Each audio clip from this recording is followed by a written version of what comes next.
It's the 2K Sports pregame show.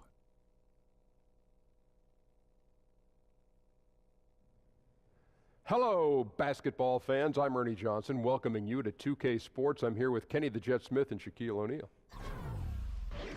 And the pregame warm-ups wrapping up out in Los Angeles, where it'll be the Lakers going up against the Washington Wizards. And guys, for the Wizards, a win tonight would make it 3 victories in their first 4 games of the season. That would be a nice little run to start the year. And tonight it's a race of thoroughbreds, 2 clubs that can go end to end in a flash. What is it that makes these teams so good in transition? THTA. TDI. And what does that mean? They have athletes to do it. Athletes to do it. I knew what that meant. That's it. Good ball handlers and good finishes, man. THT, HTDI. Not only that, they spend a lot of time perfecting it. The moment they get the ball, TLTP, they look to push. WSIDTKH FTC. We send it down to Kevin Harlan for the call.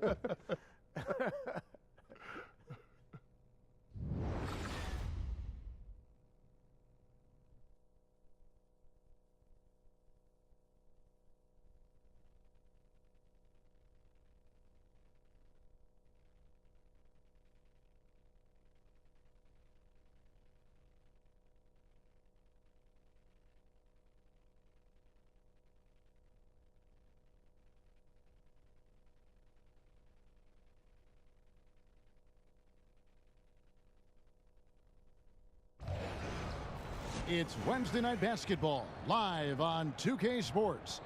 Hi, this is Kevin Harlan alongside Clark Kellogg, Greg Anthony, our Hall of Fame sideline reporter David Aldridge. And a special treat here tonight. Joining us courtside is 5-time NBA champion Kobe Bryant. Kobe, great to see you. Thanks for joining us. No, I appreciate it, man. It's always a pleasure to stop by and help out. We're going to have a lot of fun tonight. I'm sure. And Lonzo Ball out with the injury. He will be missed. Kevin, he's only going to be out a short period of time. You know, he got hurt in that last game. Not available tonight, but they do expect him back soon. And as things get ready to roll, let's catch up with David Aldridge, who's on the sideline. David? Well, guys, Luke Walton played 10 seasons in the NBA, but it wasn't until near the end in 2011 that he started to consider coaching. Walton says, "I never thought about it until I hurt my back." Now, while he was out of action, Phil Jackson invited him to sit in on the coaches' meetings. Walton said, "I realized that I like that side of the game." And Kevin, he succeeded Phil Jackson as head coach of the Lakers. Back to you. It definitely did, David. He won titles when he played for the Lakers. Now he'll try to bring that winning mindset back to L.A. And the trend around the league, Kobe, is more offense, more three-pointers, certainly spacing, fluid offense. Scoring is up around the league in a measurable way from, it seems like, year to year. Do you like the way this is trending, or do you think the NBA should maybe put a governor on this, harness it in just a little bit? Well, I think it'll swing back to the way, I mean. Do you? Yeah, because the game has gone through that progression before. And, you know, it's constantly evolving. And so I think you'll see it swing back eventually. You'll have a couple teams that are just big and may have a dominant post player, and all of a sudden you're going inside, and then that team will win a championship, and then the rest of the teams in the league will try to copycat the way the game is played that way. Then things will swing back. So it's just natural evolution of the game, I think. And now Washington starting group. Beal and Porter at the 2 and the 3. Morris and Gortat together down low. And it's Wall in at the 1 spot. And Kobe, your spectacular high school career at Lower Merion High School in Philadelphia, and that Philadelphia area paved the way for your NBA career. Talk about some of the highlights of your days in high school.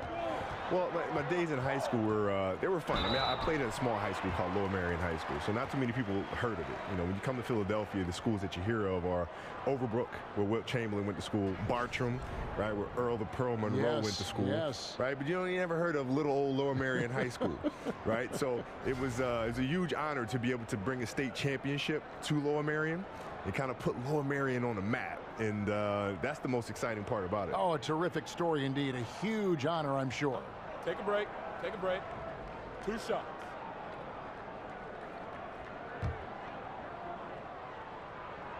Free throw good. Clarkson. And Kobe, you've had so many fans from high school that carried over to your NBA days. In the stands now, in fact, you'll see fans with Lower Merion High School jerseys on. How cool is that? That's amazing. How cool is that? You know, to actually be able to see a bunch of Aces jerseys in the crowd when literally nobody knew where Lower Merion was. There's actually a school called Upper Merion. So everybody used to confuse the two. Just say, hey, yeah, I saw you when you played at Upper Merion. Say, hold on, dude. No, Lower Merion, man. Get it right. Don't forget it, Lower Merion. And over the course of your career, Kobe, 5 NBA championships. Are there any of those that really stand out among the 5 that you accumulated? The last one, beating the Celtics. That was the hardest one by far to get. Why so? Well, you know, we're going into Boston now with the series tied 1-1.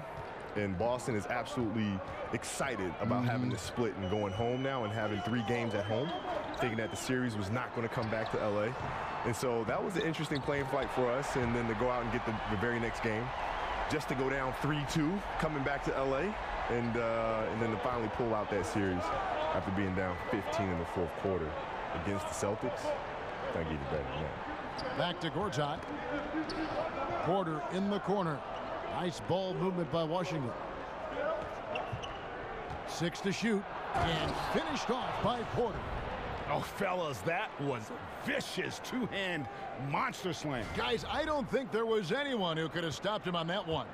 Well, guys, I'm glad they didn't try because I don't want anybody to get hurt out there. Here's Randall after the basket by Washington. And it's Lopez at the elbow. Caldwell Pope against Beal. A floater, and it's sent back by Morris. Caldwell Pope against Beal. It's Morris atop the key. He kicks at the wall. Beal from long range. And no good that time. So Los Angeles will take it the other way. They defeated the Pelicans in their last game. And once they established that flow offensively, really never got any resistance from the D. And you know, Greg, they were sinking shots left and right, and that's got to be demoralizing for the defense. They were in a real zone. So it's the Wizards now after the basket by the Lakers. Wall's shot is off. And Kobe, you played for a handful of coaches during your career. When you look back on it, was there one coach you wished you could have played for but didn't have maybe a chance to play for? Greg Popovich. That's an easy one for me. Although I did play for him in several All-Star games. Yes, you did.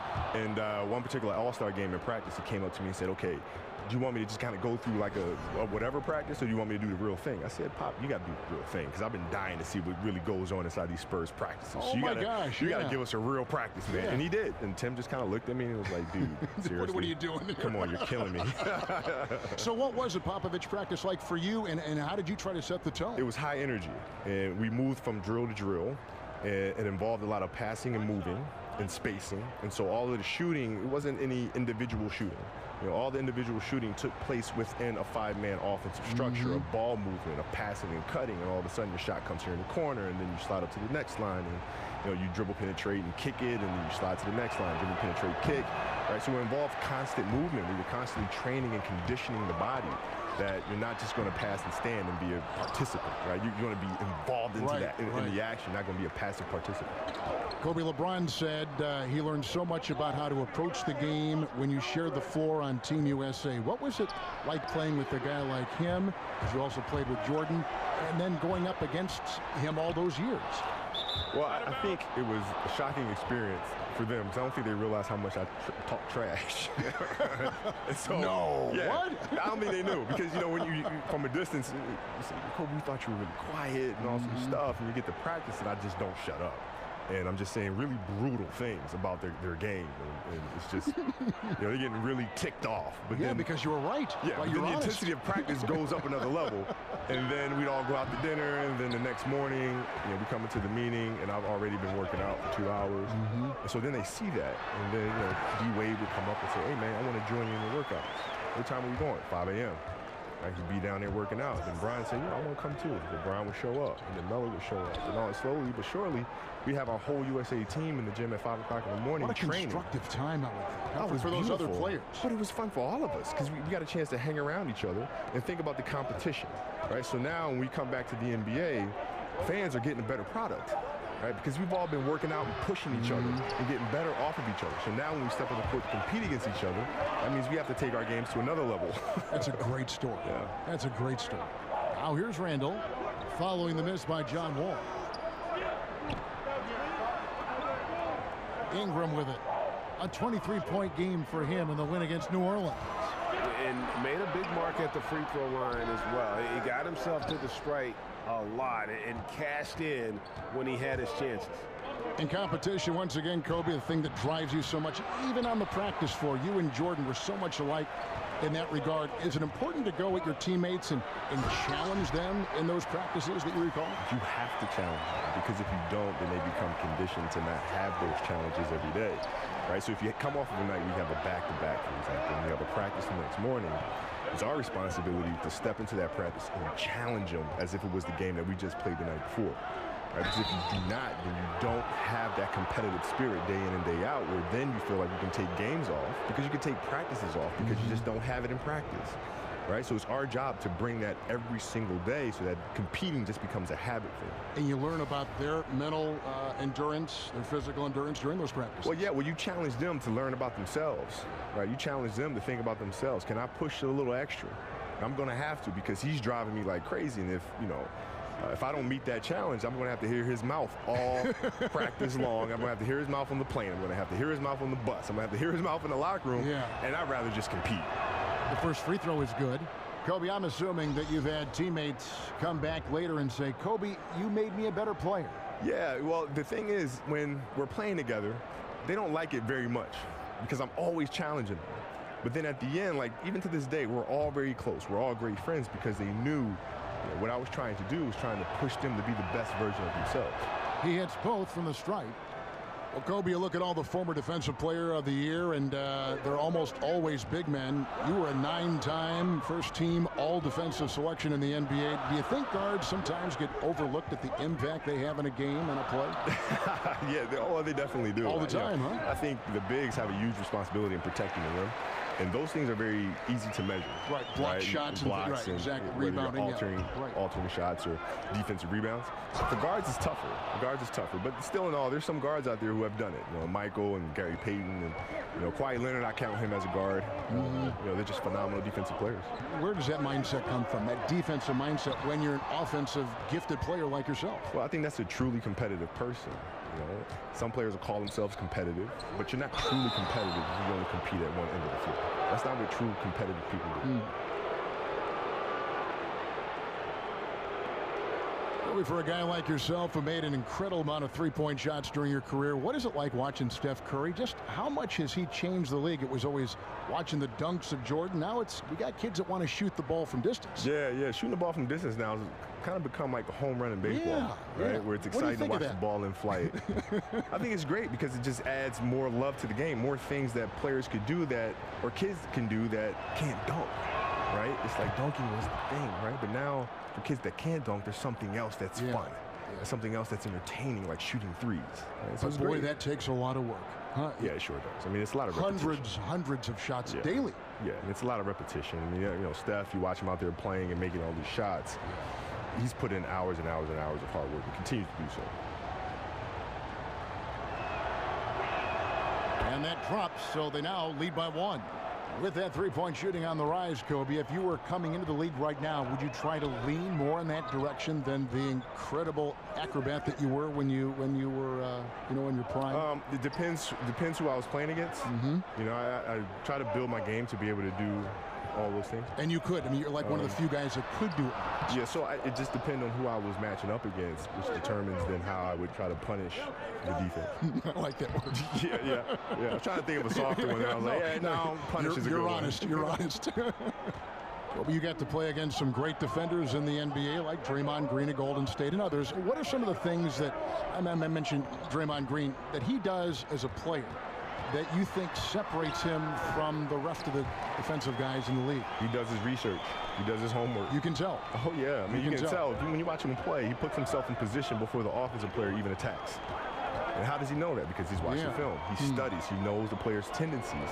And so when you mix in the research to go along with his frame, and the quick hands and the foot speed. Then you have a defensive player that's a force. It's 3-on-3 on the fast break. The tray. Gortat comes up with the rebound. For Washington, they've gone 6 of 14 shooting the ball since the start of the game. Got that one up quick.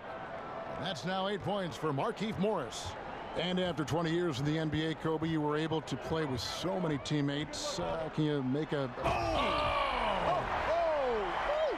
Large guard loves to drive it, and somebody on defense needs to rotate in front of Clarkson if you're going to stop him. That Unleash Chaos Under Armour replay really giving us a good look at the action. So timeout called here, the first for Washington. Kobe, you were a player who lived in the gym. What motivated you as you go back and look at all those hours you spent in the gym to do that, to follow that path? I loved it. I loved the game. It wasn't a matter of working hard. I didn't realize I was working hard until like my second or third year in the league, when I realized here in the NBA, a lot of players don't do that. Right. It was kind of a big shock to me. Like, I assumed everybody in the NBA just worked hard. Yeah, but to me, it wasn't hard work. It was like, I love doing this. Like, there's no place on earth I'd rather be than be here in this gym with a basketball in the hoop. But the greats are always the hardest workers out there. I mean, right, have you ever seen a great player who is not the hardest worker on their team? No, I've seen players have great seasons. And, you know, and then the next season, it's not so much. Right. And then they have another great one, and the consistency isn't there. The truly great players love what they do, and that looks like hard work to the outside world. Did you enjoy playing the game? There was so much you put into the game, but did you enjoy the game? I did. I enjoyed the game. I loved playing, you know, the competition and all that, the getting ready and all that. But I enjoyed practice more. Did you? I did. I enjoyed training and practice more than I did the games. And there it is for him. Mahimi's got his first bucket in this one. Man, he's got such a great touch and feel around the basket. He made that reverse look easy. Ennis kicks to Zubats. Oubre with the steal. Here's Frazier. Off the left rim and out. Lakers trail by 3. Pass to Kuzma. Shoots a 3. Washington with the rebound, fresh from a win against the Nuggets. And it says a lot about you that even when you're not at your best, they definitely were still in that game and able to win comfortably. Greg, they were better than the box score might indicate because they were solid in execution, more so than the stats would show. You know, Kobe, the league seems to be moving away from isolation basketball, sometimes called hero ball, in favor of more ball movement, more of a fluid offense. What do you make of that trend? Well, I think it's the right thing. I mean, if you look at the way the Knicks played, for example, when they had Bradley, Busher, Phil was coming off the bench. Well, you are a historian. You love the history of the game, don't you? Oh, my God. I mean, I can just tell working with you. Yeah. Holtzman was coaching, and you had Frazier out there. I mean, they moved the ball. I mean, everything was predicated on ball movement, as was the Celtics with Fred Howard. And then in the 80s, things changed a little bit. You start going to more isolation ball, where guys would post deep and force a double coverage to come all the way down to him, and then you start moving the ball around. Now you start seeing a spread offense where the ball's moving again like it was when the Knicks were playing, when the Celtics were playing. And so, you know, I think it just depends on the style of defense that you're seeing and the personnel that you have. I think that determines your style of play. 6 to shoot. Shot by Frazier, no good. Los Angeles is gone, just 1 of 4 from three-point range here in the first. Some say, Kobe, that the shooting guard crop in the NBA right now, a little light in terms of depth, not quite as many top 2 guards as we used to see play the game. Who do you like among some of the 2 guards you see now in the NBA? Well, it depends who we're considering a 2 guard. Right, because they just blend, the 2s, don't they? The 3s, they all just blend. Combo guards are playing some forward position. It's tough, isn't it? Yeah. So, you know, shooting guards to me are guards that have to do everything. You have to be able to play the post. You have to be able to play the perimeter. You have to be able to play the point. You have to do everything. So I'll put Russell Westbrook in that category. I'll put James Harden in that category. I'll put Kawhi Leonard in that category. There's a lot of players I'm forgetting. Even Giannis, I would say, is a 2 guard because of what he does. Yes. So there's a lot of talented guards out there. Did you like the ball in your hand, bringing it up, or would you have rather someone else bring it up, then get it to you in the half court, and then do what you did? Yeah, that's the one thing I'm jealous about Michael. Because Michael didn't have to do that. He had Pippen. Yes, right. Who always brought it up. Yeah, so he could focus on coming off the screens and catching and shooting. He didn't have to think about facilitating first. He could think about scoring and then passing out of double teams.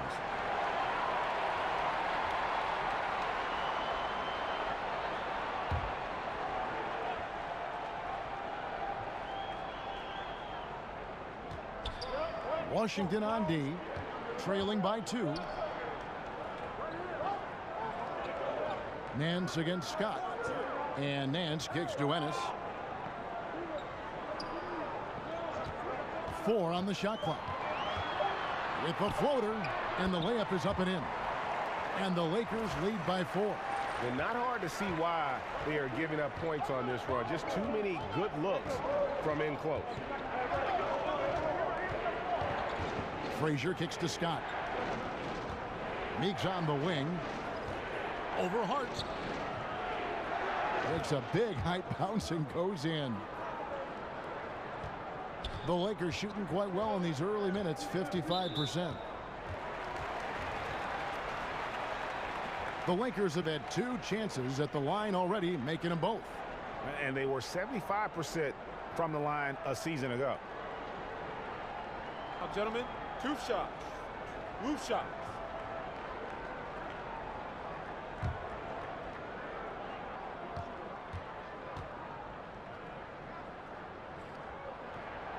No good on that one.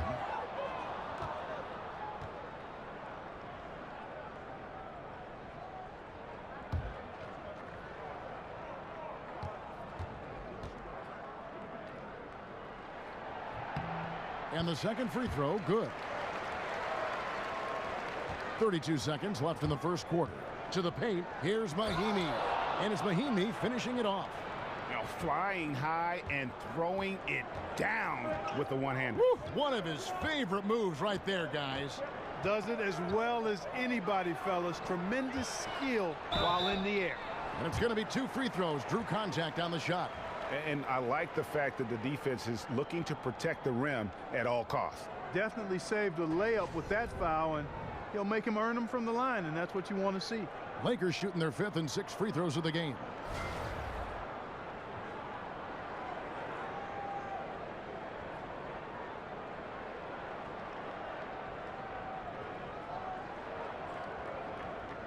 Now, gentlemen, 2 shots. Roof shots.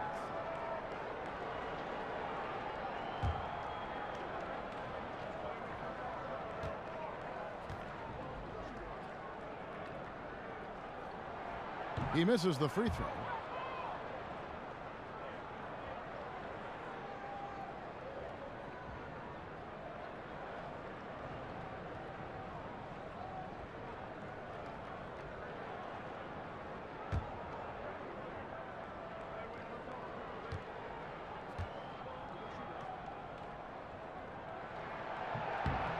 And he's good on the second.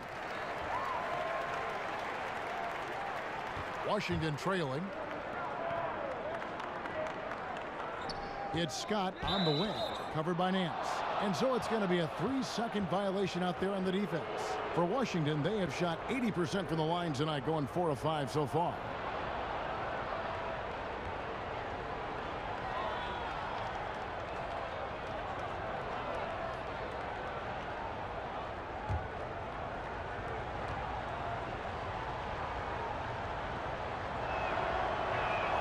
And the technical free throw is good.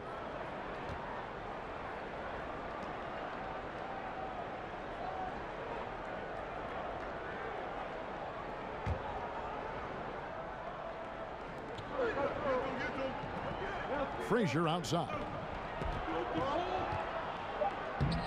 And no good. Had a chance to take the lead. So at the end of 1 quarter of play, still a close game. Lakers ahead, leading by a point. Let's take a quick break now, and then it's on to the second quarter after this.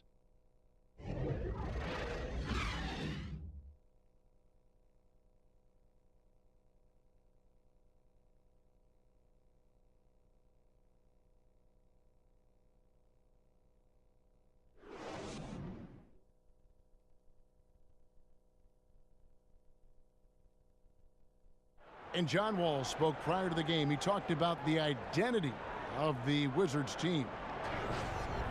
Defensively, just being that gritty and grimy team that makes it tough for teams to score in the paint. I think we can be a very great team. The Wizards not exactly the first team that you think of when it comes to gritty and grimy team defense, but maybe he's really got a point here on how tough the Washington defense can be. And you don't get there without the defense. I'm especially impressed that Wall has that mindset.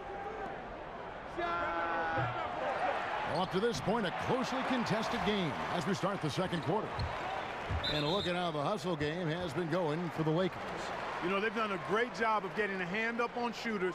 Actually have gotten a lot of blocks as well, solidifying that defensive effort. And the other thing that's been equally as effective is the fact that they've gotten out on the fast break. A lot of points coming in transition. The big men are Nance and Lopez. Ennis out there with Hart. And it's Kuzma in at the small forward position. That's the Laker 5. The kick out to Scott. Second shot opportunity. It's stolen by Ennis. Here's Hart. He's guarded by Meeks. Hart, no good. The Wizards have gone 0-3 and are still looking for that first bucket here in the second quarter. Kobe, there are a lot of great guards and wings in the league right now. When you look around, are there any that remind you of the way you played, or maybe are approaching, you know, going down that road and say, I want to be like Kobe Bryant? I watch a lot of his tapes, much like you did when you were growing up. Yeah, well, Isaiah has a hunger and a thirst for the game, and he's not going to stop. He's constantly curious. He's constantly His working. size makes him a different kind of guy, though. Isn't that unbelievable, though? It is shocking. That's unbelievable. But he can finish at the rim. He can shoot the long ball. He can pull up left and right. You know, he has great physicality and a great body about him where he can punish bigs at the rim. And the other is Kawhi. I mean, when I watch Kawhi play, I'm just looking in the mirror. You know, the moves, the positions on the floor. So glad you said that. I feel the same way. Yeah, it's unbelievable, and it's a great feeling because, you know, I'm sure Michael felt the same way. Right? When he retired and he watched me play, you're seeing the same spots. You're seeing a person who studied the person that came before, and there's no need to reinvent the wheel when the wheel's already been created. You just put it on a different car. Well, you know, he has been guided by his coaching staff to watch you and Michael Jordan tape, and yeah. I think that's kind of what he's done. Yeah, well, we've you know, connected. We've talked about this stuff before in the past, and you know, again, he's a curious kid. And all business. Yeah, curious. He steps out on the floor. He's all business. There's nothing funny. There's nothing silly going on. He's here to do his job, and he's here to help San Antonio win games. Meeks with the steal. Scott dishes to Frazier. The rebound by Nance. The Lakers trail. And with all the different technological advances in the league, you see a lot of player and coaches now reviewing clips and tablets and a lot of film sessions. I know you used to study a lot of the league's videotapes. How much easier is film study now, say, from the time in the late 90s when you got in the NBA? It's so much easier. Really? Oh, my God. When I used to get in the hotel rooms, you used to have to call the front desk.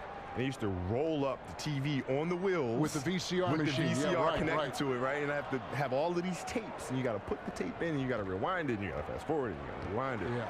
Now it's just everything's right there in front of you, right? And it's very easy to skip and go to the next game, and then jump back to the game before, or fast forward to the fourth quarter. I mean, it's so easy now. Lopez a screen. Here's the teardrop. Oh, and a fast break for the Wizards.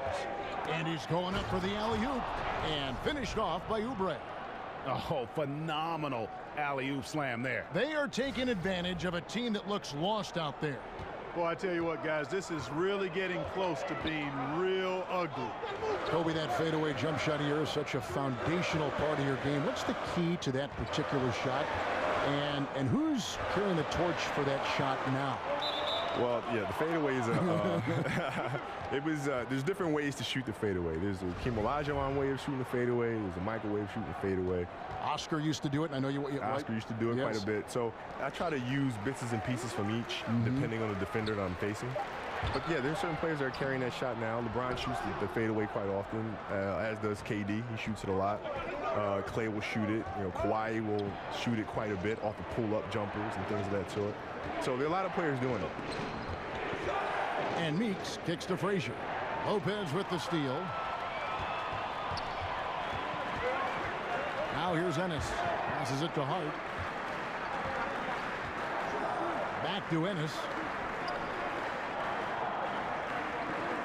Well, Kobe, it seems like the NBA is becoming less a position-based and more of a skill, position-less game. Perimeter skill now seems to be at a premium. Do you agree with that? Do you like that? Would you change that? Well, I think players need to be able to play all positions on the floor, right? If you look at the teams that win championships, they generally have every player that's on the floor can make a decision.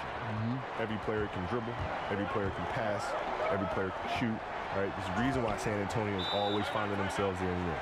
The reason why the Cavs are finding themselves there in the end. It's the reason why Golden State's because they have playmakers at every position on the floor. They have basketball players. They have basketball players, right? Not specialists. They have basketball players. Time called here. The Wizards decide to talk it over. Yeah, just hitting the reset button, a chance to kind of talk some things over. Yeah, recalibration time with the timeout call there. And the Wizards are going with a whole new group out there now. You look back to the final game as a player, Kobe, all the emotion that was building up for that moment. Then you go out and score 60 points. Surreal moment. Did you ever think for any moment that maybe I've got 1 year left in the tank after that 60-point performance? You know what? It wasn't a matter if I had another year in the tank. It was just, I just don't want to do this anymore. You know, I wake up in the morning, my body's sore. You know, that 60-point game was everything I had left for that year. And to be able to have to, like, reboot that and reset the system all over again, no thank you.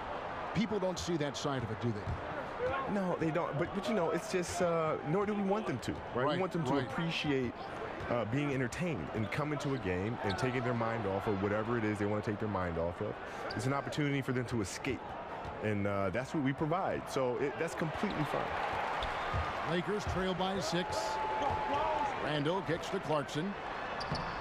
That shot missing. Wall with some nice defense. And not a night he's going to want to remember, just not really able to score the basketball. Well, it seems like with more threes and more skill-based play, the league is adapting more of a European style of play. You grew up in Italy, Kobe. You know about that style. You appreciated that style. How did that impact your personal development as a player? Well, tremendously. I mean, if you look at the era in which I grew up in Italy, you look at the players that came out of it. I mean, it's myself, Pau Gasol, Manu Ginobili. I mean, there's a lot of players that grew up in that same time frame that play the game fundamentally sound because I think all the coaches here in America were doing camps and clinics for coaches overseas. Like Hubie Brown, right? Exactly. He would always go overseas in the summer. Yeah. Exactly. And so we were products of that teaching. So all of our coaches growing up were implementing the fundamentals and the basics of the game taught by these amazing American coaches. And so we're kind of fortunate in terms of the time that we grew up. Randall kicks to Lopez. And that's off the glass and in. And, you know, Lopez is very much a real threat to drop one in from that range. I mean, he's an excellent shooter for his size. Now Wall. 14 points from him the last game against Denver. And his big night wasn't limited to his offense. His steals numbers were way up there, and it was a special night for him in just about every way. And Kobe, while those coaches were imparting the fundamentals abroad, did that get lost in translation, you think, here in the States? Well, I think they just took it for granted. I think players took it for granted, and you start seeing the teaching starts slipping. It's like, you know, if you have a parent that's constantly telling you to clean your room, after a while you start tuning out the parent. Yes. And I think a lot of that is what happened here in America, which is why you see some of our fundamental skills erode over time. Are you saying that your girls, your 14, your 11, they tune you out? Oh my God, yes. I could say something 1,000,000 times, but if Beyonce says it one time, it's law. That's it. Hey, dude, I've been saying the same thing for years. No one listens to me. And it's sent back by Morris. Beal, the pass to Wall. Back to Beal. Over Caldwell Pope. Offensive rebound. The kick out to Wall. Second chance shot. Foul call that time on the way up. That'll give him 2 chances at the free throw line here. Hard not to appreciate the brilliance of Wall. I mean, a super fast, quick player. A guy who runs the offense exceedingly well. And some stats here, guys. The scoring breakdown for the Wizards. Fellas, they're passing the ball the way you're supposed to here in this first half. Something else they've been able to do so far tonight is earn those tough points in the paint.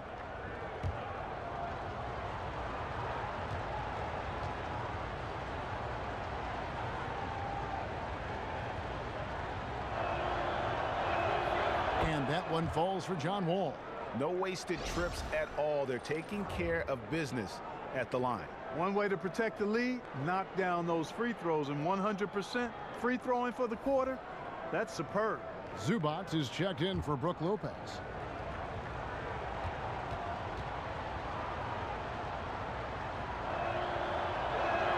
And so John Wall nails both of them. A lot of different ways to lead in the NBA, Kobe. It seems like your leadership style evolved over the course of your career. Talk about that aspect of your game. Well, in the first half of my career, I was more of a tactician, more of a floor general. And then the second half of my career, I had to really start thinking about the emotions of the group and connecting with the group more and thinking more outside in as opposed to inside out. But I was also, I was very tough on the guys. I wasn't there to make new friends. I was there to help you be the best player you can be, to help us win a championship. Is it tough sometimes to have a guy that you were close to take some harsh criticism? No, because the goal is what? To win a championship. This is why we're here. This is why I'm sitting in this leadership position. I owe it to the team to help us get in that direction. You know, we can sit here and be nice to each other and tell each other what we think we want to hear. And then at the end of the season, we can all hug each other and say, you know what, we'll get them next time. A chance here to assess what parts of the floor the attempts have been coming from as we look at the shot chart for Washington. And they haven't been able to exploit the three from the corner. Maybe some better ball movement would help open the floor and get that shot into their arsenal. And sweet drive there. KCP, a smooth operator with terrific straight line speed.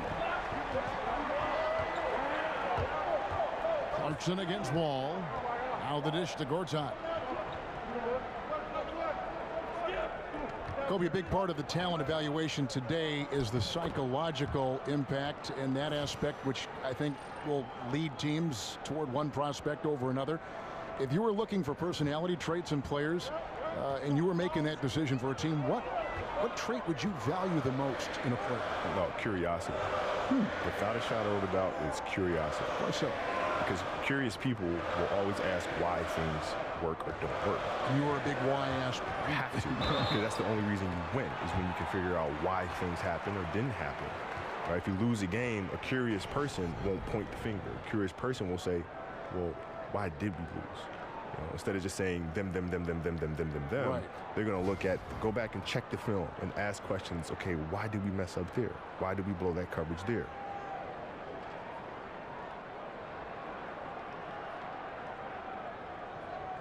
One shot.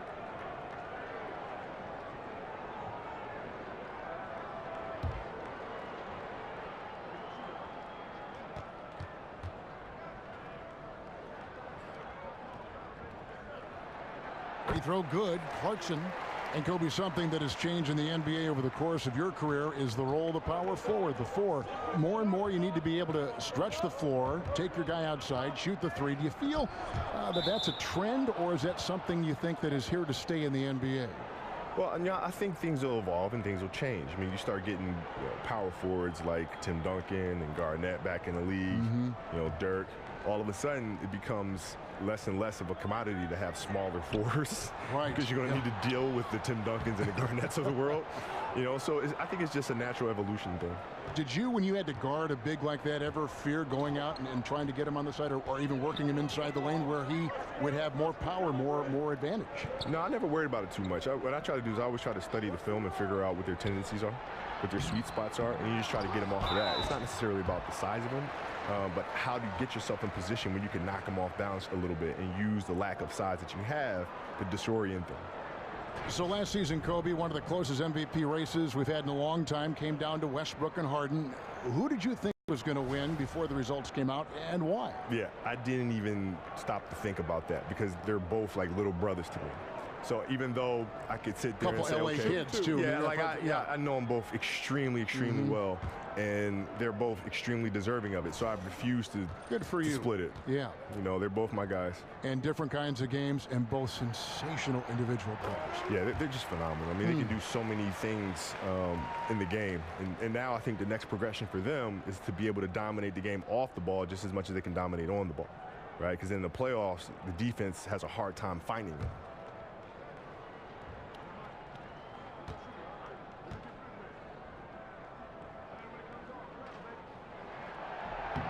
Both good from the line that time.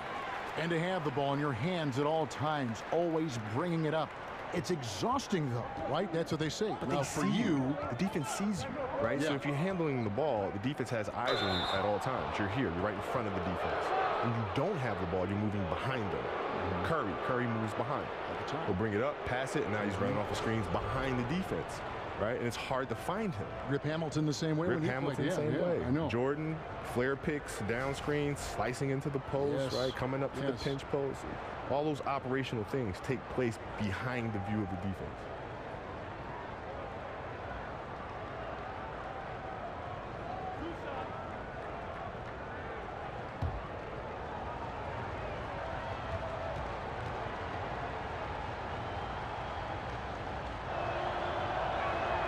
That's good from Wall. Talk, Kobe, about some of the great one-on-one scores. You might be the best ever, actually. But when you take a look at the crop now, who are some good guys in that one-on-one category that you like? Kyrie's sensational. Yeah, Great handle. How about his handle? Like one of the best ever, man. Yeah, but he can post too, though. I mean, that's the thing, is he can post up. He can turn left shoulder. He can turn right shoulder. He can shoot a left-hand jump hook coming across the middle. He can pull up going left. He can pull up going right. He can attack off the handle. He can attack off a triple threat.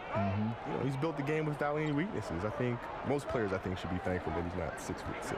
You're right. He'd be Kobe Bryant then, right? He'd be Kobe Bryant. But I always thought that, and his dad played big-time college basketball, played in Australia. Your dad played. I mean, there is something inherent, regardless of how much, that comes from the son of a pro player. Growing up overseas as well. Exactly, in Australia. Growing up overseas as well. And you look at his game being so fundamentally sound and having the basic structure. There's a lot to be said for that. Absolutely. Beal. Near the three-point line, it's Morris.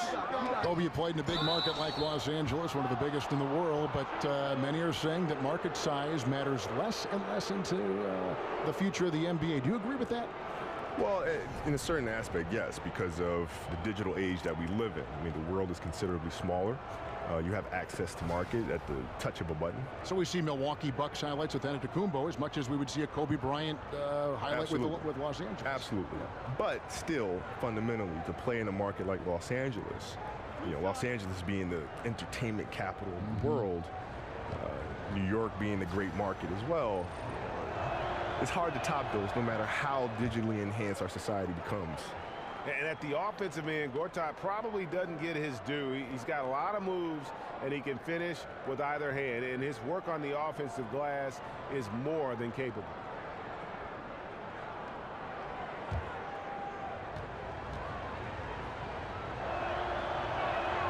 Second free throw, no good. Hey, Kobe, when you take a look at great NBA rivalries, your mind goes more to the past than the present. I'm not sure why that is, but maybe you can enlighten us why rivalries seem to matter more or were more in our minds from yesteryear as opposed to today. Because we can recall where we were when. Right? The recollection is always more powerful in retrospect, right? I mean, that's always, you remember where you were when, Magic hit that running hook shot. Yes. You know what I mean? Some people can remember where they were when Nelson hit that shot that bounced off the back of the rim and almost touched the rafters and fell back in, you know what I mean? Right. So I think it's those memories that create a lasting impact. And even though in today's game, you can look at it and say, there's no real rivalries in today's game. There are. But they only sink in over time. So you think the Cleveland-Golden State rivalry, because the greats are on opposite sides there, will linger and will resonate like that? Absolutely. Tyler Ennis, he's checked in for the Lakers. It's Ingram on the wing, covered by Wall. Ingram kicks to Zubac. Gortat with the block. They recover it. 1:58 left to play here in the half. Continuing to push the action and build this lead. Yeah, continue to pour it on them. That's what they want to do right now. Doing their best to put this game out of reach and in the win column. Ingram dishes to Randall. Over Morris. The offensive rebound. Here's Zubac. Goes up again. Beal with the block. This just hasn't been his quarter. I mean, he doesn't seem to be comfortable at all. Particularly shooting. I mean, he knows he's struggling right now. And count it. The shot is good. He'll go to the free throw line. That's their third straight make off an assist. Both teams will make substitutions.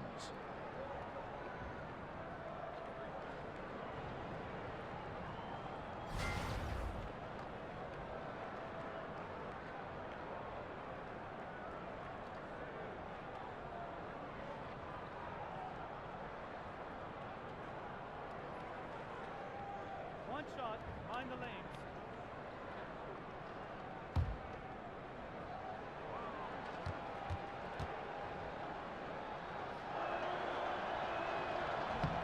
And didn't have a single free throw in that first quarter, but he started to play with a little bit more of an edge to his game here in the second. Ennis passes to Hart. Back to Ennis. There's the pick. 6 on the shot clock. The Lakers need to get a shot off here. Here's Nance. No good off the front iron. And we'd like to thank you for stopping by, Kobe. Hope you come back and join us again. I definitely will. I had a great time, man. Thank you for having me. And Clark, you've been broadcasting for the entire span of Kobe's playing career. How is it to share a booth with someone who you've watched progress throughout their entire career? Well, it certainly reminds me that I'm moving into that last block on the demographic charts. I'm in the early third quarter, if you will, that's for sure. But it's a treat because it's wonderful to see how he grew as a player and as a man, and much respect for Kobe Bryant because he's a first ballot Hall of Famer and doing great things off the court, too. Drills the three-pointer. Assists like that have typified their effort today. Terrific ball movement. Really a prime example of the difference in how these teams have operated offensively. Much more individual play at the other end. Here's Ennis. Nance's screen on Wall. Here's Ennis. Tried to bank it in, but he misses.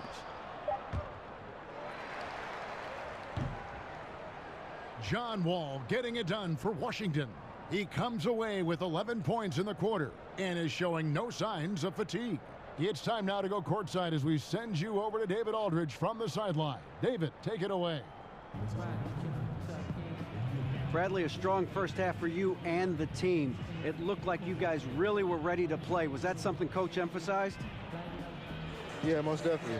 We wanted to hit them first. We weren't going to check any temperatures, as he said, so we were not going to just let guys do what they want to do. We're going to come out and be the aggressor, and we did that.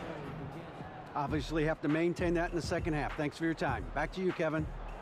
Thank you, David. We'll be back after halftime for the start of the second half momentarily. It's the 2K Sports Halftime Show. The first half in the books. This is Ernie Johnson. This is Shaquille O'Neal. This is Ken Smith. Welcome back. Ken, as we break down the action.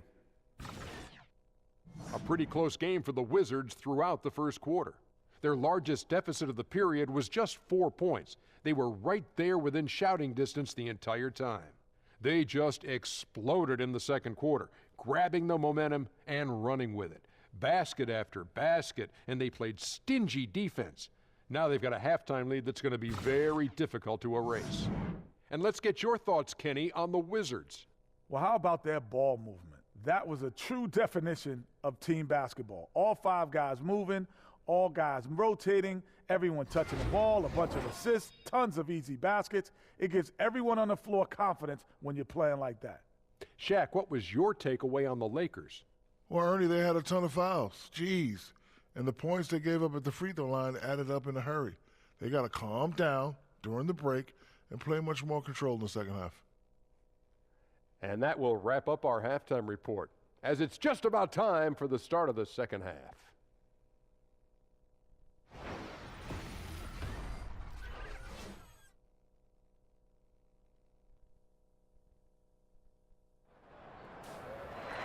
And as we begin the second half, first half wasn't even close, guys, and we'll see if there is a comeback on our hands. Well, Clark, your whole career, you were a fantastic rebounder, really at all levels you played it. With that in mind, who do you think are some of the best rebounders right now in the NBA?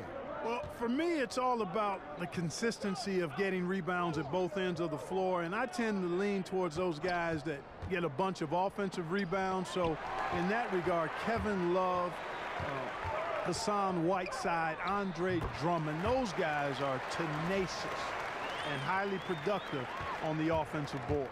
Second half is underway, and here's who Scott Brooks has got on the floor. Porter and Morris are the forwards. The explosive backcourt is Wall and Beal at the 1 and 2. And it's Gortat in at the center position. And I think everyone can now agree that John Wall is one of the better point guards in the NBA. No doubt. At this point, when you factor in his production, he's got to be in the top 5, if not top 3 guards in the league. One of the better passers we have as well. It's just hard to find guards that can create so easily the way Wall can.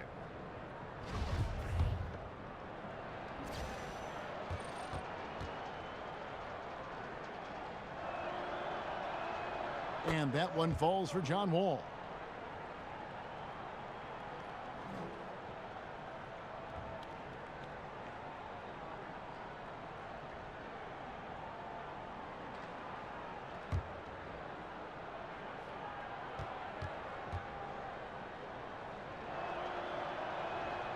And that one goes in. 2 from the line that time.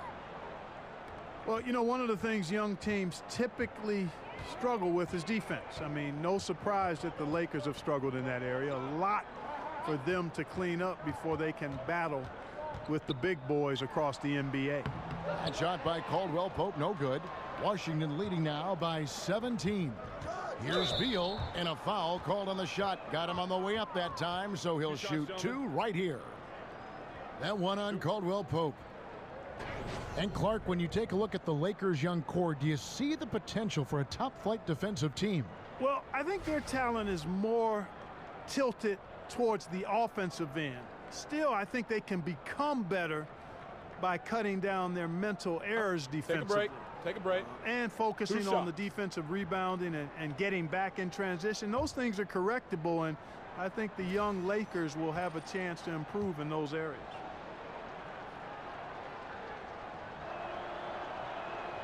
And he can't get the first one.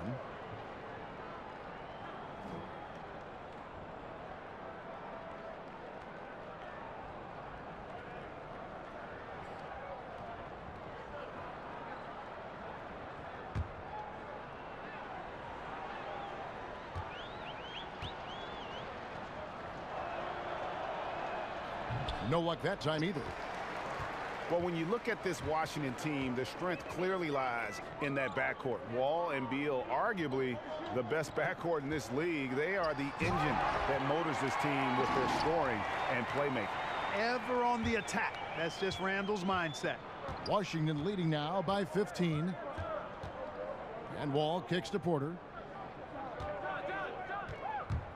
To the paint. Shoots in deep. Gortat.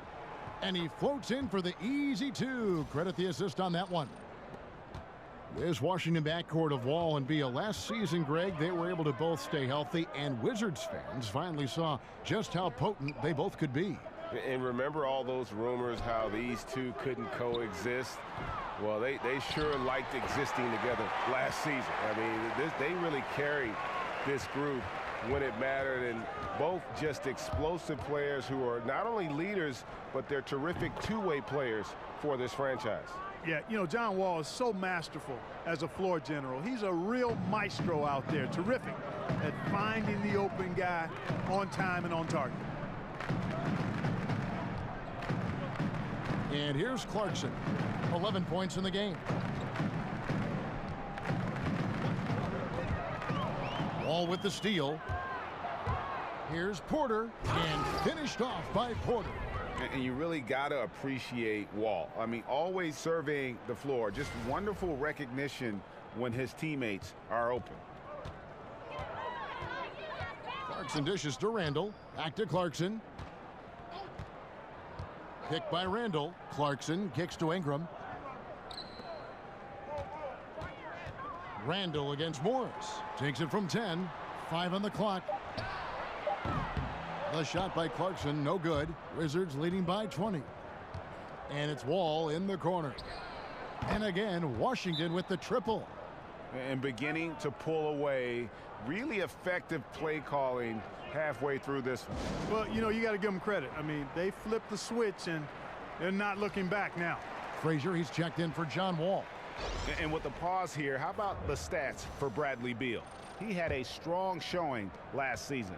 He averaged about 23 points per, 3 assists, and 3 rebounds. And I think he's got to be pretty pleased with his output. And you know he's always looking to push himself.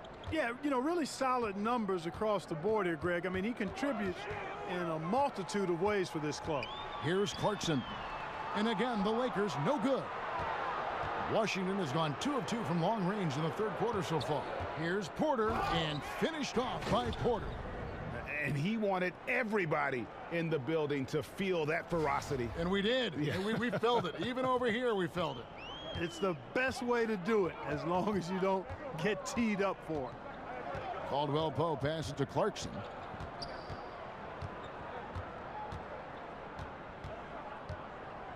Dishes it to Randall. Shot to stop the run.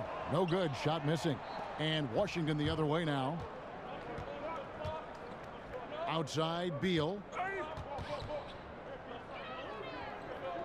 On the wing, Morris. Back to Beal. The kick out to Porter. There's the triple. Randall grabs the board. Randall's got rebound number 7 for him tonight. Here's Ingram. Washington with the rebound. Gortat's got 11 rebounds in the game. Clarkson against Frazier. Outside, Porter. On the wing, Morris. Down low, Lopez with the steal. It's a nice passing here by Los Angeles.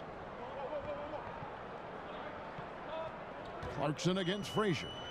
Lopez a screen. Back to Ingram. This one for 3. Up again. Great positioning on the putback. Yeah, bully balling his way to the rack that time. Lopez with a great second effort. There's a screen by Gortat. Frazier dishes to Gortat. To the middle. Here's Porter. That's tipped. Caldwell Pope with it. 9 points in the game so far. He feeds it to Clarkson.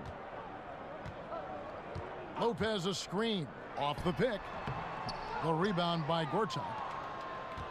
Gortat's got rebound number 12 here already in the game. Caldwell Pope against Beal.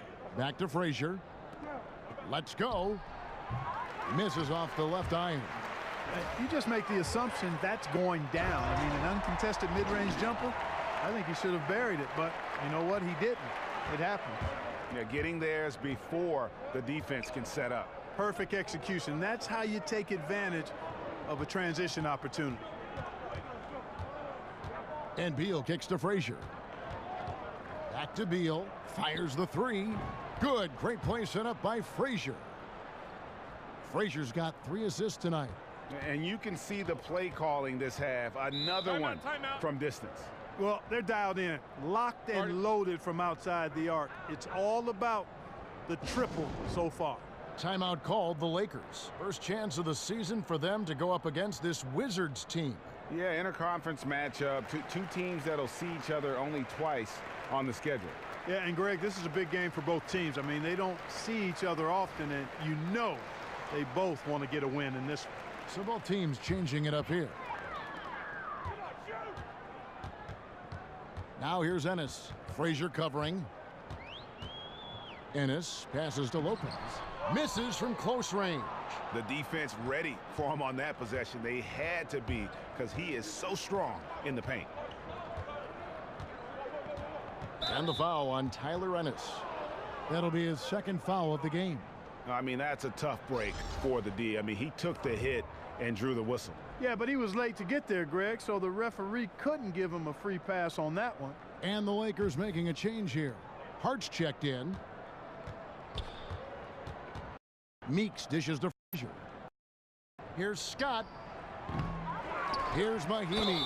And he makes the bucket, drew contact, and gets the whistle, too. Indicative of what we've seen tonight. One team being the aggressor, the other failing to react.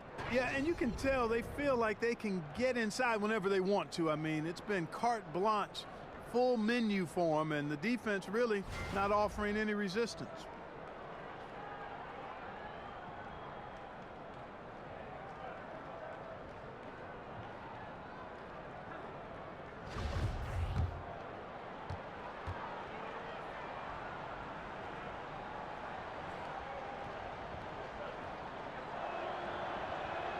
And that one misses.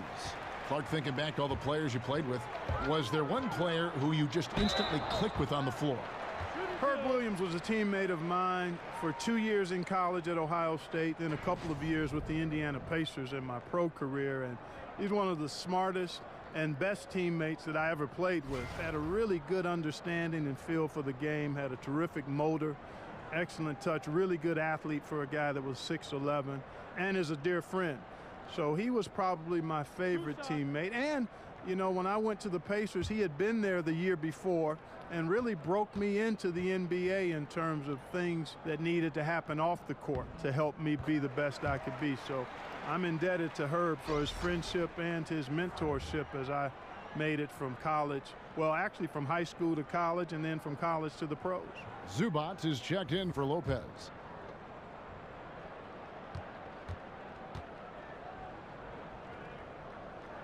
That misses, so he splits the free throws. And the Lakers, Greg, for a long time could rely on the lure of Los Angeles to draw top free agents. History does a lot, it seems. Yeah, Paul George listing them on his short list shows they still have that pull, but the Lakers will be big players in free agency, I believe, in the near future. Ennis passes to Kuzma. Rebound, Washington. It's a +5 advantage for them in rebounding after that one. Meeks can't hit. Now that's superb defense in low. I mean, they played it well. Not easy trying to alter these shots without fouling the shooter, and that's a good job of doing both. They set the pick. Ennis passes to Kuzma. Shoots over Frazier, and the Lakers with another miss. For Washington, they've gone 8 of 14 on their shot attempts here in the third. Some pretty nice work. And let's get your take, guys, on the scoring breakdown for the Wizards. They keep piling up the assists, and they haven't cooled off at all.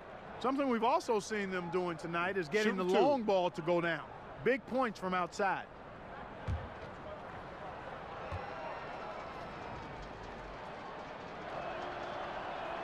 That's good from Meeks. Well, Greg, for 2 straight seasons before this, the Wizards have had a starting 5 that all average double figures on the year. The engine of this offense, I think, is the backcourt, but they can all hurt you, don't you think? No doubt about it, Kevin. Having a balanced offense like they do makes it tough for teams to prepare defensively. You can't just double or key in on Wall or Beal because they do a great job of facilitating. I think the bigger question moving forward is just going to be, what will the impact of that bench be? And ultimately, that's going to determine whether they can contend. And really, the defense didn't do a lot to fight around that screen on that possession. Frazier outside. And the rejection by Zubac. And there's the foul. It's on Tim Frazier. And that'll be his 3rd foul so far. LA's gotten blank from three-point land so far in the third. Still 0 for 3. Here's Ennis. And count it. He'll head to the line with a chance to make it 3. And defensively, they are on their heels every time the ball comes inside. Yeah, I think they've got to ramp up the aggressiveness, Greg. I mean, if they don't, things are just going to get worse from here. One shot, mind the lanes.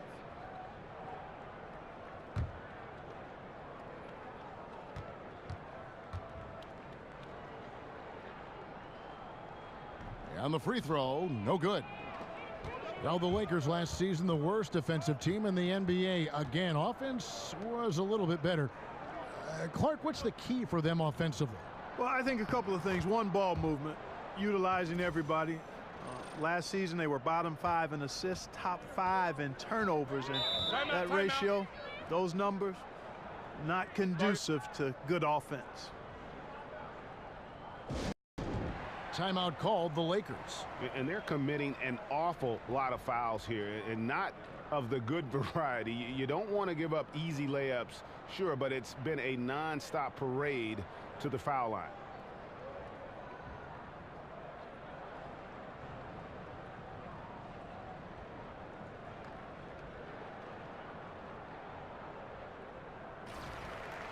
And a moment here to look at where the shots have been coming from for Washington.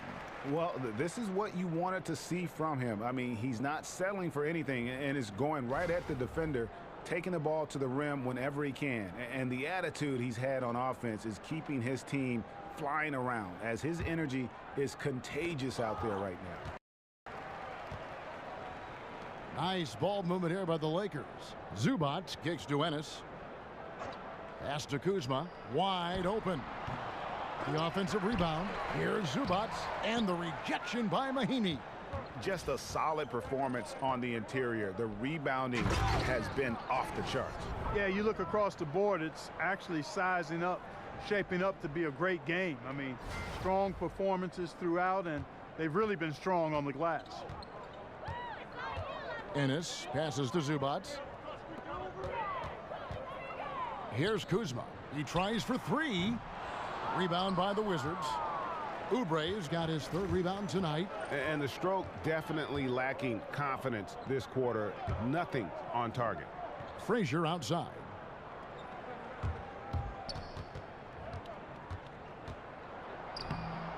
Nance with the rebound. Well, it's just been one of those kind of games for him.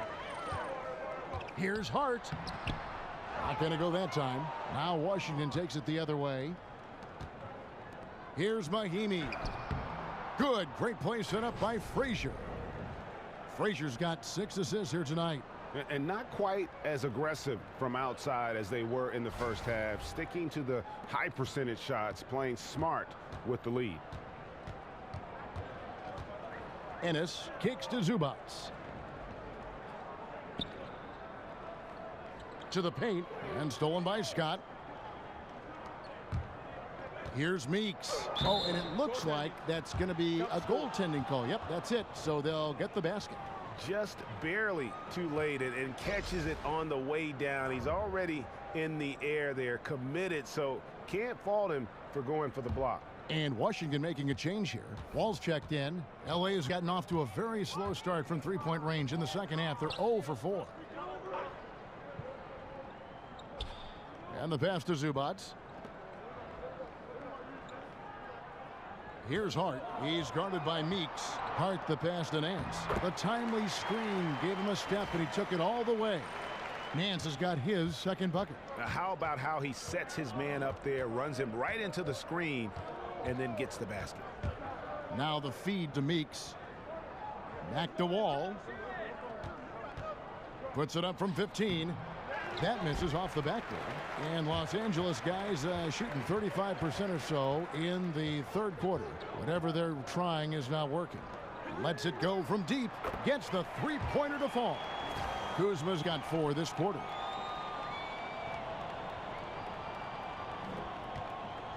Washington's gone 4 of 6 from three-point land since the start of the second half. Mahinmi is screened. Wall dishes to Mahinmi, and it's Mahinmi finishing it off. And the vision and understanding Wall has in pick-and-roll situations is second to none. So many of his teammates have become better shooters because of Wall's perfect passes out of that set. 30 seconds left in the third. Here's Kuzma, and he was fouled on the way up. 2 free throws now for him.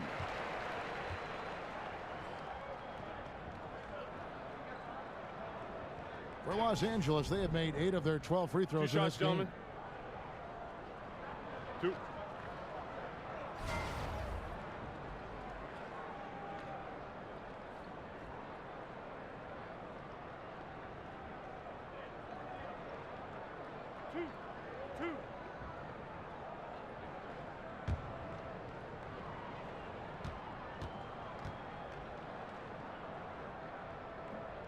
And he knocks down the first one.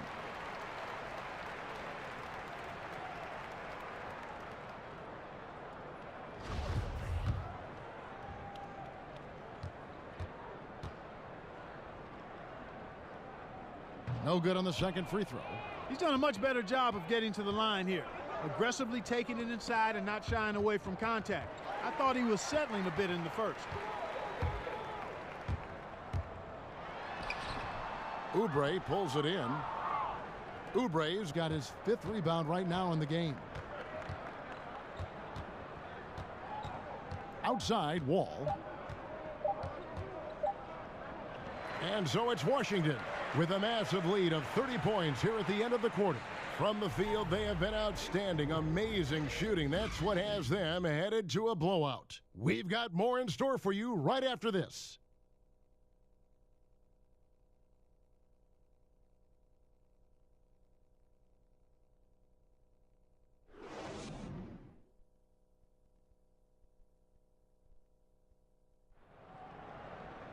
And we welcome you back as we get going here in the fourth quarter. The final quarter of play can change everything.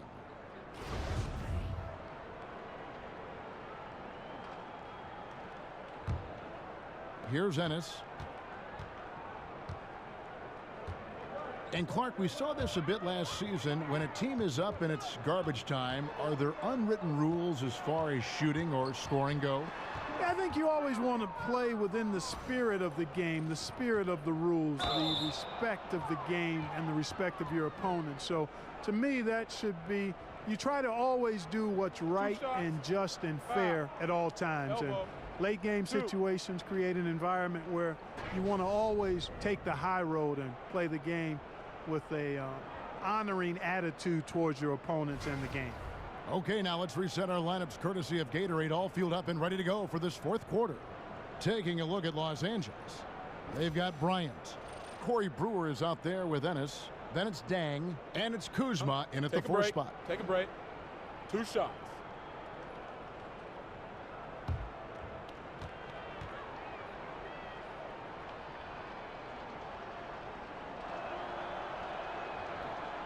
First free throw is good. And Clark, a lot of former players had a specific instance when they knew they were special, the way they played the game of basketball. Did you ever have a moment like that where you realized that you could make it as a player? Yeah, there was a time when that became more realistic to me, Kevin. And I grew up in Cleveland, and during the summers, a lot of the Cleveland Cavaliers would stay in the area and play pickup basketball to stay in shape. And I got a chance to bump heads with a lot of those guys, Jim Jones and the late Terry Furlow, Austin Carr, Bingo Smith, Mike Mitchell. And I was only 15, 16 years old. And while those guys were going at half speed, it gave me the encouragement that I might be able to get to where they were if I continued to work hard and stay healthy. So at 15 or 16, during one of those summers, I began to realize that I might have a chance to realize the dream of being an NBAer.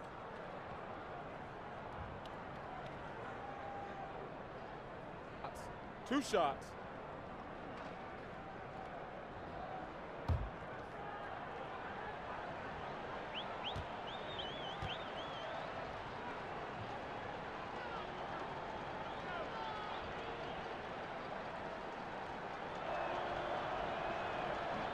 First one falls for him. Clark, when we talk about the importance of what a player can do, how important is it for a player to know what they cannot do? Very important. Understanding who you are and what your skill set is and how that fits with your team, critically important. Not only knowing it, but then embracing your role within your particular limitations, skill set, and teamwork. Smith hits them both. Lakers shooting a lackluster 38% for the game, struggling so far.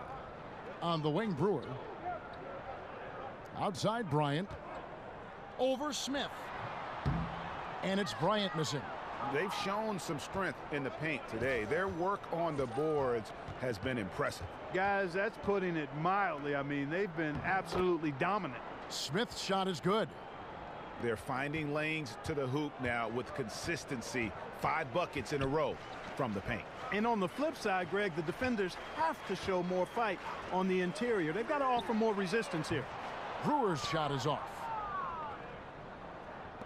Washington's gone 7 of 15 from three-point range tonight. They're not afraid of that shot.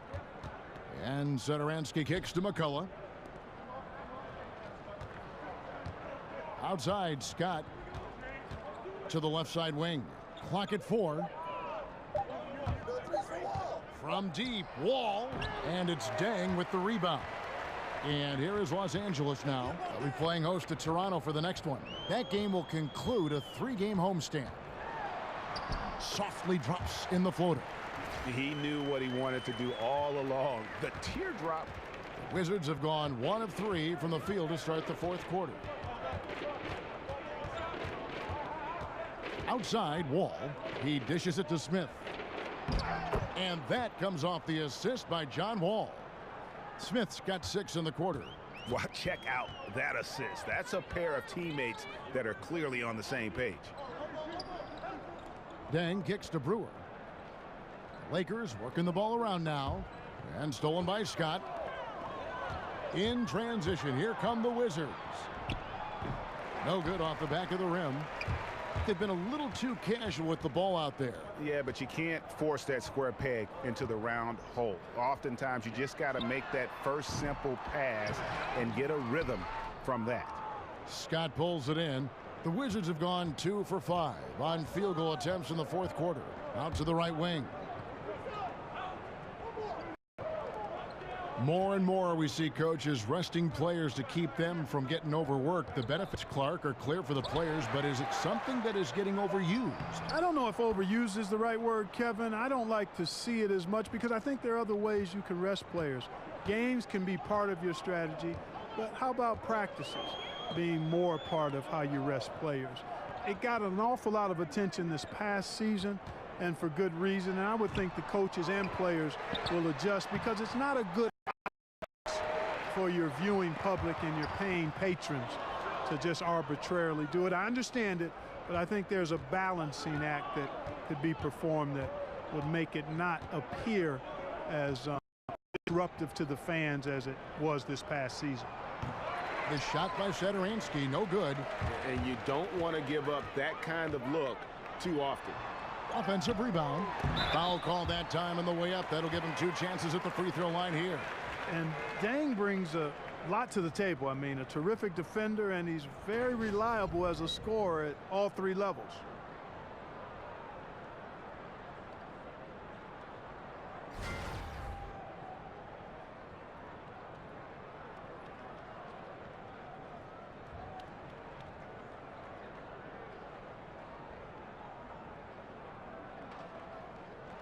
Two shots. Relax on the first.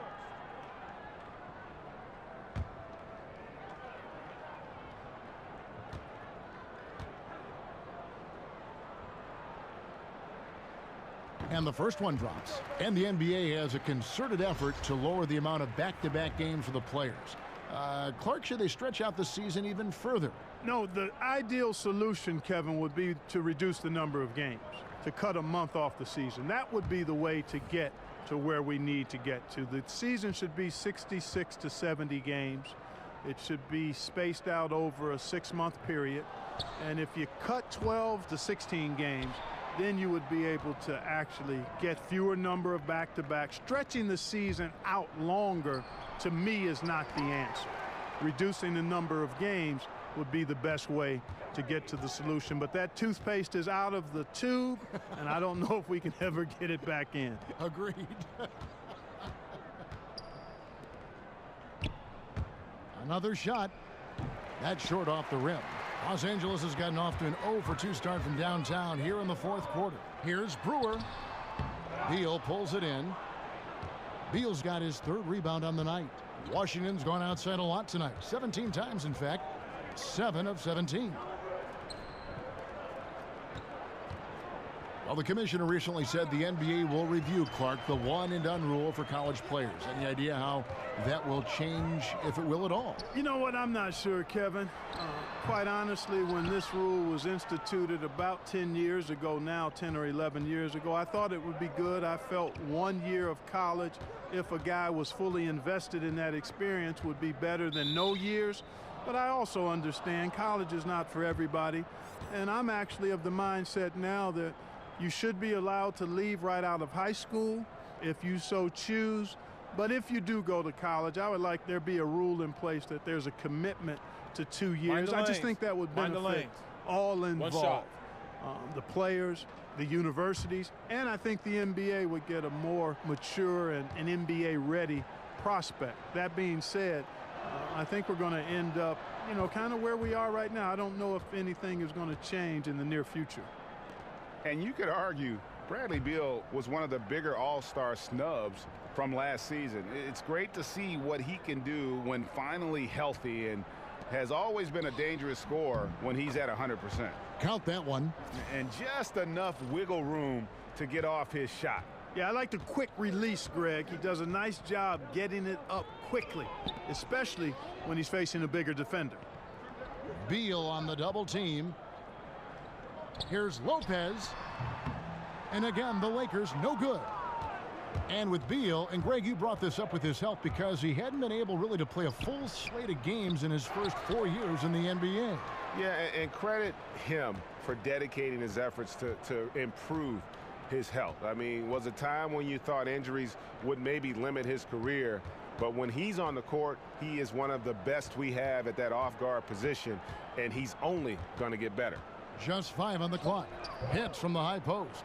He is pouring it on in the second half, guys. I mean, a much better showing than he had before the break. They could use a big shot here to get this offense going. Too many empty possessions. Right now, they need a basket. Here's Lopez. Kicks it to Bryant. Feeds it to Lopez.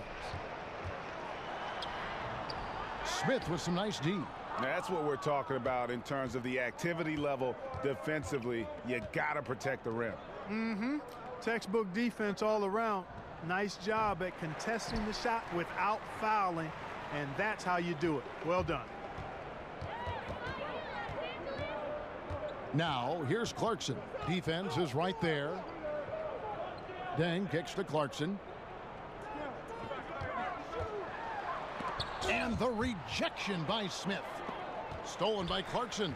And Thomas Satoransky gets the whistle that time. That's his first foul. And the Lakers with some changes. Nance comes in for Bryant. And Hart subbed in for Brewer. And a switcher also for Washington. Frazier's checked in.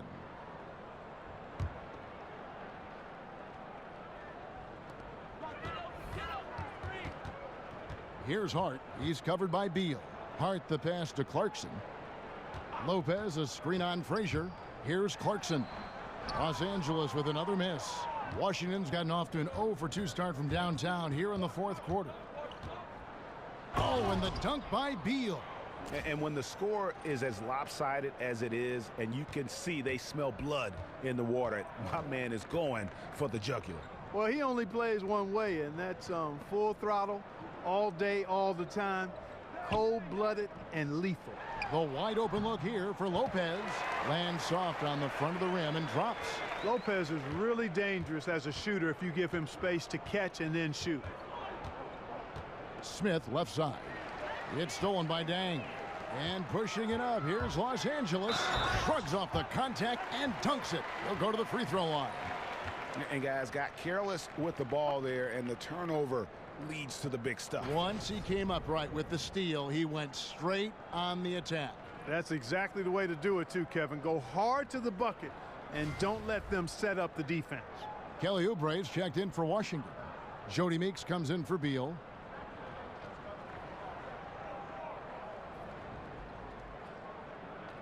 One shot.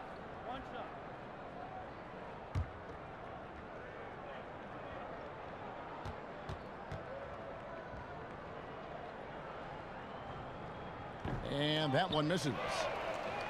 And how about the 46th pick back in the 14 draft? Jordan Clarkson has certainly exceeded expectations thus far in his career. An athletic combo guard, he's really succeeded playing at both the 1 and 2.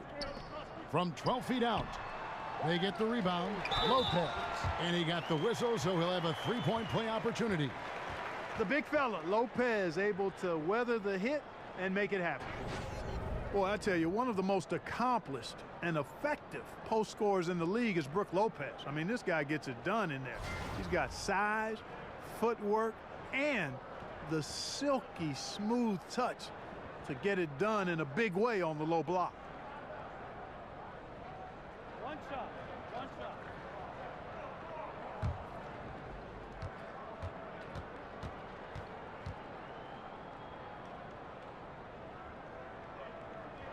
That's good from Lopez. And with Brook Lopez's size and strength, Clark, He's got the physical build to back you down and finish over the top. And not to mention, Kevin, you're right about all of that, but the shooting skill, excellent skill, footwork, hands, touch, a high percentage finisher, and an excellent free throw shooter. LA's gotten off to an 0 for 2 start from downtown here in the fourth quarter. Here's Hart. He's guarded by Meeks. Pass to Clarkson. With some arc, and the rejection by Smith. Now here's Frazier. It's stolen by Dang. And here we go with Dang running it up the floor. That one goes. Count it. How about the passing? They are moving the ball without any thought, without any individual agenda. Yeah, and it's really fun to see that kind of unselfishness. Really hard not to appreciate all the assists they've racked up. Frazier dishes to Morris. Back to Frazier. Out to Morris. Here's the 3. Goes back up. Passes it to Oubre. Back to Smith. And league expansion is something that simply won't leave the conversation in the NBA right now, Clark. Do you think that the NBA adding another team or two is inevitable? I don't think it's inevitable. As a matter of fact, I think we're at a good number where we are, Kevin. It's still the best league in the world, and I think you could dilute that a bit if you added teams. So I'm fine with where we are. Morris a screen. Smith sets the pick for Oubre. Shot to stop the drought. He takes it up and lays it in. If you're going in amongst the trees, you have got to be aggressive. Boy, like his intensity, Greg. He's not afraid to take it straight to the rack on the bigger defender. Right at it. Nance a screen. Low block shot on the way. Lopez, no luck. Well executed. Great rhythm. You've got to finish that one. Agree with you there, partner, because that screen really freed him up nicely, and that's a shot that if you're a pro, you need to make that one. Here's Morris. Again, the miss by Morris. And here are the Lakers. Big run right now going for them, 11-2. And as we head to the final buzzer here, a crushing blowout. 2 shots, gentlemen. Big-time dominance, and this will go in the record books as a gaudy win for Washington. This was a team performing to its fullest capability. A hugely satisfying win, a game that not many will soon forget, and on the other side, one that I think most will try to forget. And every win important, and this one will go down as win number 3. And in the season series, they'll end up taking the upper hand with this first victory for the matchup, a 1-0 record against the Lakers. And as usual, some excellent work tonight in what was a quality big impact game for Wall. Well, it was a pleasure watching him get his guys involved. I mean, his passing was tight and on time, really sharp tonight. Bryant checked in for the Lakers. And then for Washington, Mahimi's checked in for Markieff Morris. And Satoransky's subbed in for Jody Meeks. And both free throws good for Lopez. Clark, when you played, you were the classic power forward. Forwards now are asked to do so much in terms of skill set on the floor. Just how much has that forward position changed in the last few decades? You know, in some ways, Kevin, it's become a little more specialized. I mean, you have wing players now that fall into that small forward category. But guys between 6'6" and 6'10" now are playing on the wing, which means you've got to be able to move your feet and defend. Versatile players at that position. You've got to be able to handle the ball and make plays ideally, get shots, score the ball, and rebound effectively. So that's always been, I thought, the 2 and 3 positions, which are wings now. Those positions are the most demanding in the league in terms of both sides of the ball. The power forward position has become somewhat like that now because of the size and versatility and skill set of so many of those bigger players. But I think the demands are pretty much the same. The one thing that changed is the fact that you have to play out on the floor more and in space, which means you've got to be a little more athletic if you're going to be part of a small ball lineup. Zubac kicks to Clarkson. There's a screen.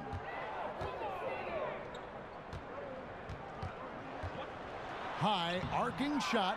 And I bet you'll never see too many guys who can put forth an effort on the boards like this one. Yeah, as a former outstanding rebounder myself, I can certainly appreciate what this guy is doing. An extraordinary combination of talent and desire is what allows him to do what he's done today. Great performance.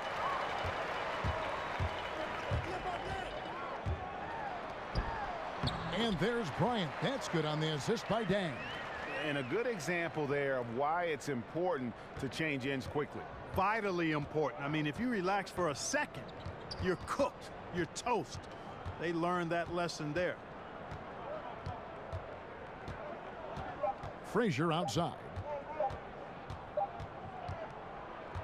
And so it's Washington easily grabbing this one. A resounding victory for them. And Greg in enemy territory, no less. And that's exactly right. But with the way they controlled the game and just completely took the crowd out of it, that's how to get it done on the road.